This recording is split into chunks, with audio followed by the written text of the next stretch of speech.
10 मार्च को लखनऊ में रचा जाएगा इतिहास। 5000 से ज्यादा महिलाएं एक साथ पढ़ेंगी सुंदरकांड।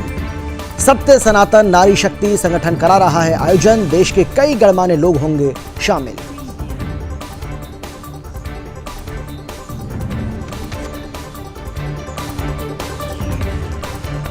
कानपुर में 20 सड़क, दरोगा ने दिखाई दबंगई। दरोगा ने 2 लड़कों को बाल पकड़कर खींचा, फिर बरसाए दे दनादन डंडे। नवाबगंज चौकी इंचार्ज है दरोगा, कार्रवाई जारी।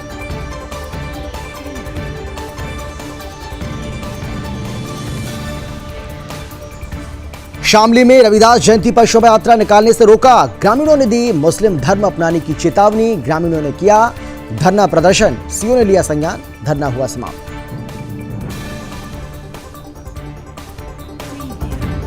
और प्रदेश में वर्षों से फर्जी कॉलेज चला रहे शिक्षा माफिया धार के छात्रों में फैल गया भारी आक्रोश।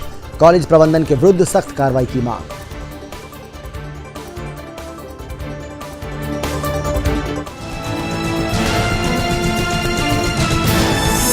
आप देख रहे हैं सुदर्शन न्यूज। नमस्कार, आप देख रहे हैं सुदर्शन न्यूज और मैं हूं आपके साथ अमित शर्मा। शाम के 5 बज चुके हैं। समय हो गया है आपका राज्य आपकी खबर का। सबसे पहले बात करेंगे उत्तर प्रदेश की राजधानी लखनऊ की, जहां आगामी 10 मार्च को एक ऐसी घटना की साक्षी बनने जा रही है जो न सिर्फ रिकॉर्ड के हिसाब से ऐतिहासिक होगी, बल्कि जिससे सनातन की शक्ति का भी पूरे विश्व को पता चलेगा।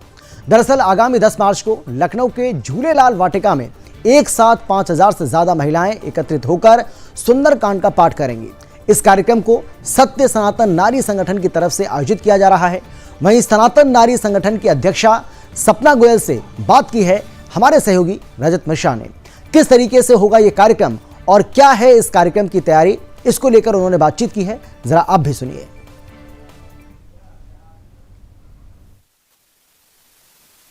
आज से ठीक 11 दिन बाद उत्तर प्रदेश की राजधानी लखनऊ एक ऐसी घटना की साक्षी बनने जा रही है जो न सिर्फ पूरे विश्व में सनातन को और ऊंचा करेगी, बल्कि लोगों की आस्था और विश्वास को और ज्यादा मजबूत करेगी। लखनऊ में 10 मार्च को एक साथ 5000 से ज्यादा महिलाएं सुंदरकांड का पाठ करने जा रही हैं, जो अपने आप में ऐतिहासिक घटना है। और इसका आयोजन करा रही हैं सपना गोयल।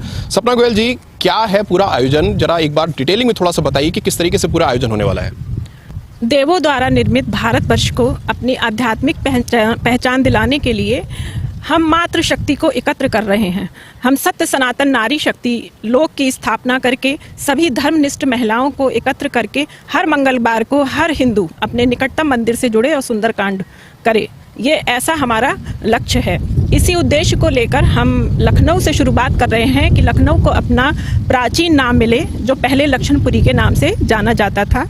और इसी उद्देश्य को लेकर हम 5000 महिलाओं का सुंदरकांड 10 मार्च को यहाँ झूलेलाल वाटिका पार्क में कराने जा रहे हैं। ये जिस झूलेलाल वाटिका का जिक्र अभी आपने किया, ये वही झूलेलाल वाटिका है। ये एक बहुत बड़ा पार्क है। गोमती नदी के बिल्कुल ठीक किनारे पर यह पार्क बना हुआ है। बहुत विशाल प्रांगण है जहां पर एक साथ 5000 से ज्यादा महिलाएं एक साथ यहां पर बैठेंगी और बैठने के साथ साथ सुंदरकांड का पाठ करेंगी। ऐतिहासिक घटना मैंने इसलिए कहा क्योंकि उत्तर प्रदेश के इतिहास में या देश के इतिहास में इस तरीके का जमावड़ा एक साथ महिलाओं का किसी धार्मिक कार्य को लेकर नहीं हुआ है और ये पहली घटना है। सपना जी, कौन कौन लोग आ रहे हैं, कहां से महिलाएं आ रही हैं? बताया जा रहा है कि पूरे देश भर से महिलाएं आ रही हैं। जी हाँ, कई प्रांतों से महिलाएं आ रही हैं, जैसे भोपाल है और राजस्थान है, दिल्ली है, उड़ीसा है और तमिलनाडु तक की महिलाएं यहाँ आ रही हैं।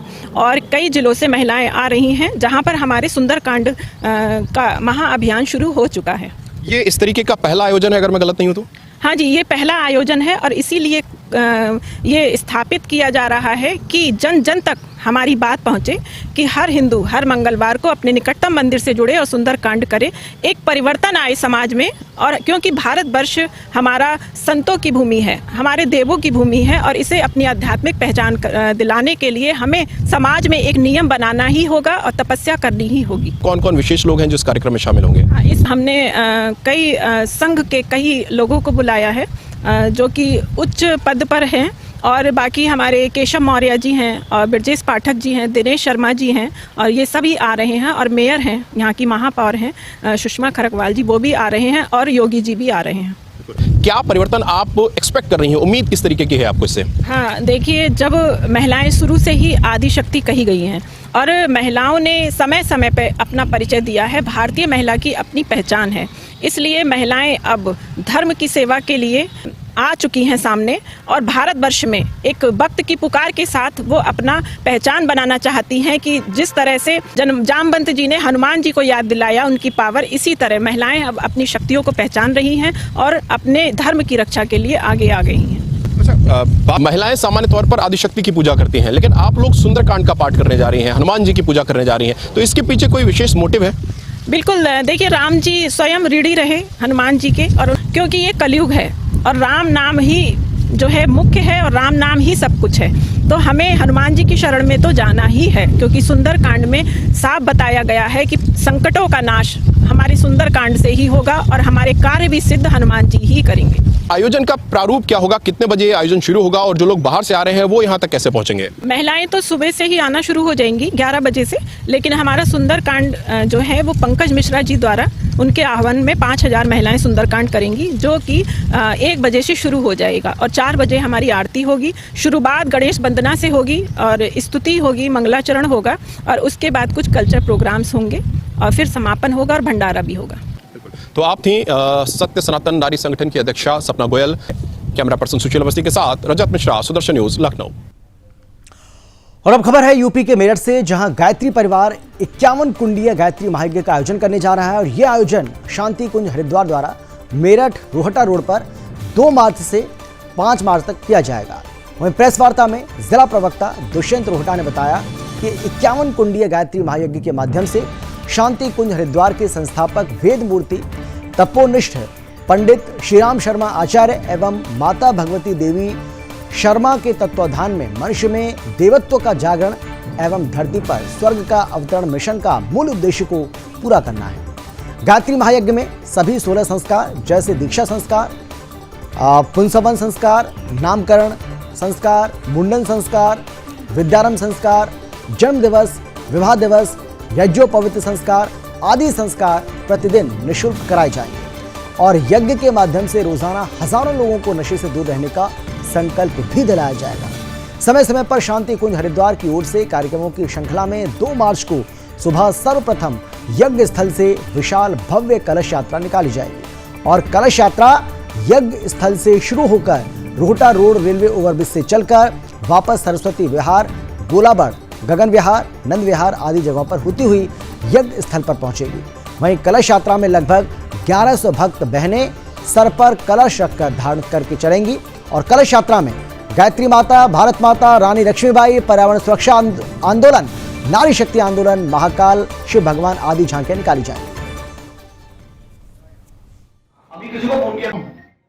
इसका मेन उद्देश्य ये है कि घर घर तक इसका संचार जाए, इसका प्रचार प्रसार हो, सबको पता लगे कि यहाँ 51 कुंडिया यज्ञ हो रहा है। और जो हमारे युवा बच्चे हैं जो आज नशे की लत पे, फैशन की लत पे, आज बुराइयों की तरफ दौड़ रहे हैं, वो यहाँ आएँ, यज्ञ से जुड़ें, आध्यात्म को अपनाएं और अपने जीवन को धन्य बनाएं। 2 मार्च से और जो है 5 मार्च तक होने वाला आपका जो है कार्यक्रम है, इसमें क्या कुछ आप लोगों ने इसमें क्या क्या चीज़ें रखी हैं और समाज को क्या एक आपका जो है हो जाएगा? 2 मार्च से जो 5 मार्च तक का कार्यक्रम है, इसमें सर्वप्रथम सुबह ध्यान होगा, योग होगा, व्यायाम होगा। 2 घंटे का हमारा जो प्रोग्राम है वो है स्वस्थ शरीर। स्वस्थ शरीर होगा, स्वस्थ जीवन होगा, तभी हम आगे जीवन में बढ़ पाएंगे और तभी हम आध्यात्म को भी अपने जीवन में अपना पाएंगे। युवा पीढ़ी की अगर हम बात करें तो नशे की तरफ युवा पीढ़ी इस समय आज के समय में बहुत स्पीड से आगे बढ़ रही है।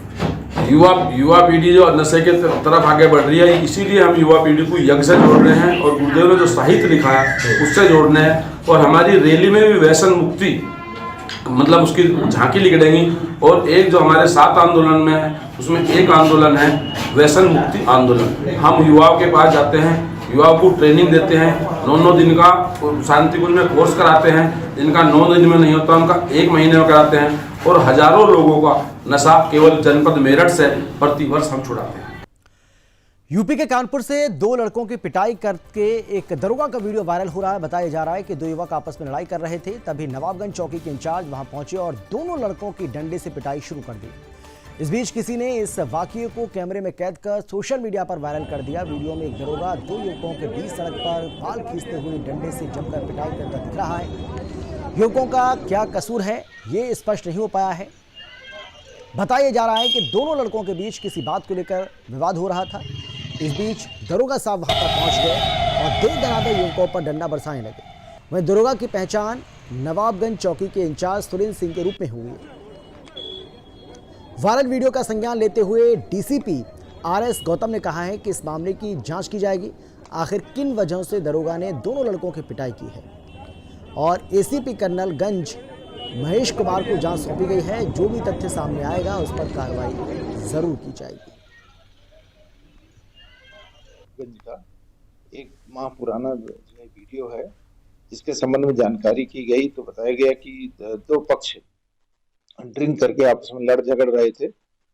वहां उपस्थित जो है पुलिसकर्मी ने तत्काल उनको अलग अलग किया और इस वीडियो के संबंध में विस्तृत जांच हेतु मेरे द्वारा एसीपी को दी गई है, जिससे कि सही तथ्यों का पता चल सके और उस पर जो है कार्रवाई की जा सके। सर, इतनी बेरहमी से पीटते हुए वीडियो वायरल हो रहा है, तो कहीं ना कहीं क्या दरोगा जी खुद ही लॉ एंड ऑर्डर संपूर्ण तथ्यों की एसीपी के द्वारा।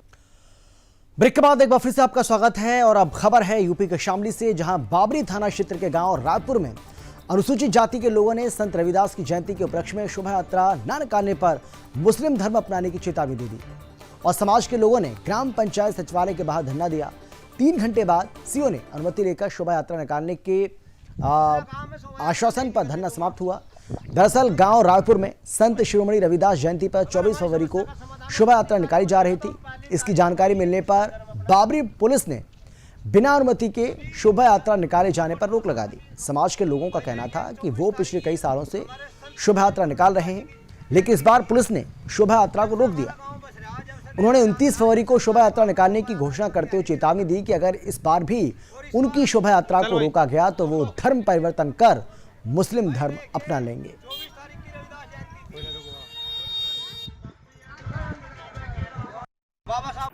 ये अभी जो है अभी सूचना प्राप्त हुई है और मैं मौके पर हूँ। इन लोगों के द्वारा जो है रविदास जयंती के दिन में अपने जुलूस निकालने की अनुमति प्राप्त करी गई थी, जो शासन और प्रशासन की तरफ से ये कहते हुए कि पूर्व में ये गैर परंपरागत है, मतलब इसकी पूर्व में कोई अनुमति नहीं हुई थी। अभी तक ये प्रथम बार निकालने का प्रयास इनके द्वारा किया गया था और हमारे जो है गैर परंपरागत जो है।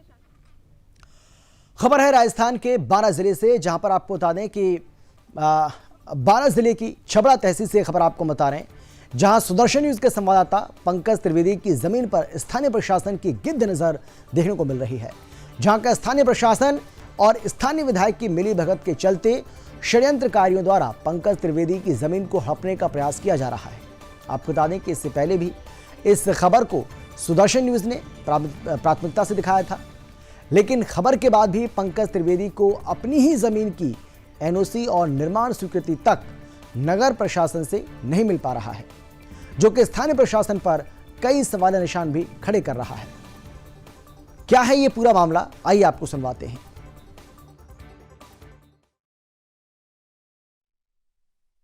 स्वर्गीय श्री बालकृष्ण त्रिवेदी, जो पंकज त्रिवेदी के नाम पर अभी नामांतरण हुआ है। बालकृष्ण त्रिवेदी की मृत्यु के बाद में उनकी पत्नी यानी कि पंकज त्रिवेदी की माताजी के नाम पर नामांतरण होता है।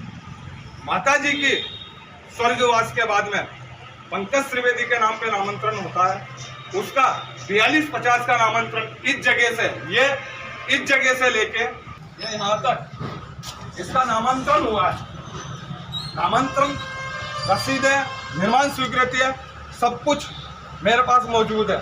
मैं आपको यहाँ स्पष्ट करना चाहता हूँ कि मेरे स्वर्गीय पिताजी के स्वर्गवास के बाद ना तो मैंने इस जमीन में इस जगह पे कोई निर्माण किया है, ना घटाया है, ना बढ़ाया है।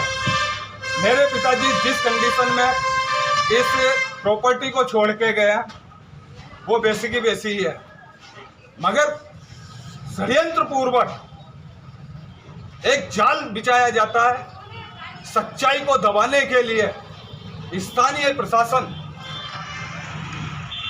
मुझे प्रताड़ित किया जाता है, परेशान किया जाता है और निरंतर प्रताड़ित करते हुए ये षड्यंत्र रचा जाता है। सुदर्शन ने इसका खुलासा किया था। दिवाली के दिनों में मेरी इसी गली में कुत्ता मार के पटका जाता है, मेरा मकान के किवाड़, लाइट, फिटिंग वगैरह सब तोड़ी जाती है। इसका भी पूरा खुलासा सुदर्शन ने किया था। मैं अभी मेरे मकान के पीछे के हिस्से में गली में खड़ा होकर आपको ये सब बता रहा हूँ। ये देखिए, मैं पंकज त्रिवेदी, सुदर्शन न्यूज संवाददाता, कैमरामैन युवराज त्रिवेदी के साथ छवड़ा। और फिलहाल इतना ही, लेकिन देश और दुनिया की बाकी खबरों के लिए आप देखते रहिए सुदर्शन न्यूज। जय हिंद। आप देख रहे हैं सुदर्शन न्यूज।